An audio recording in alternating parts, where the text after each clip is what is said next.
talking about what's possible in your life when you release relationships that are no longer serving you. And specifically, we've been talking about all right, here we are again. Hi, Aurora. Hi, Yvette. When you find that you've outgrown your friend group.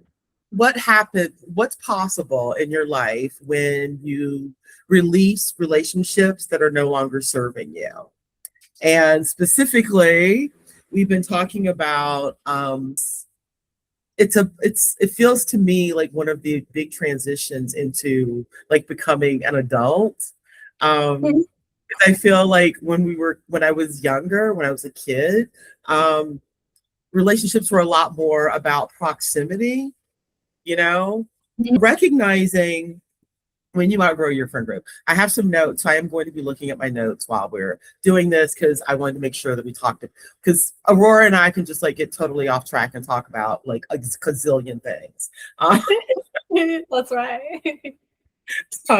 Okay, so one of the things we were talking about was what are some of the ways, the signals that you get along the way that you are indeed outgrowing your friend group. And one that I remember is when you feel lonely around your friends and like what that can look like. How do you know that that's actually what's happening? Because I think that this happened like a couple of times that I saw this particular symptom. And I think it took a few times before I recognized it.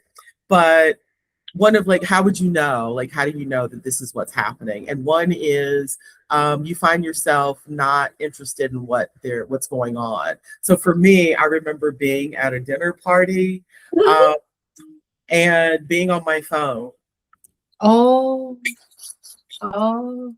And working, I was writing something. And so working on that document while everybody was talking, because I started feeling like that would have been a better use of my time than what I was actually doing. So what I would do to kind of excuse this, I suppose we could say, was I would simply work on other things while I was with them. And then I wouldn't be upset that I'd wasted my time. Have you ever had that experience or anything like that, or observed anything like that? Yeah, I totally relate to that. I've been on the phone during a dinner too sometimes. For me, it's when I don't feel seen or heard in a group. So that came out to me when it's lonely when I'm with friends.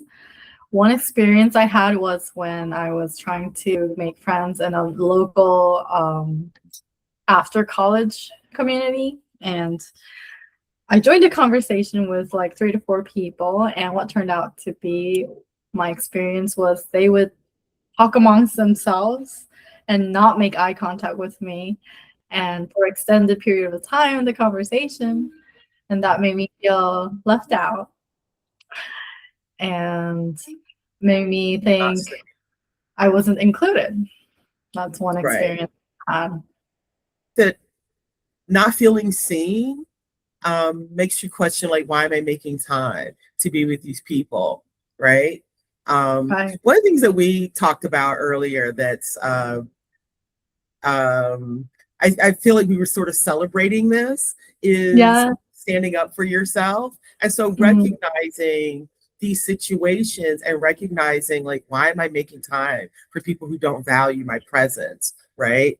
I know another part of this, like I posted about this recently, about participating in my first art exhibition and showing my work for the first time in 30 years. So that was something that I would edit around like my professional friends. So my art was something I talked about with like my friends that shared that interest, that were other artists or other creatives. But with my professional friends, I didn't talk about my art and how important that was in my work. Until fairly recently. It's been a process. When I say fairly recently, it's been a 20-year process. Yeah, it's a long time. Of bringing that more to the fore. And I would talk about it one-on-one, but then not in more public settings. I would talk about how important, like my work being art-based and trying to explain what that meant.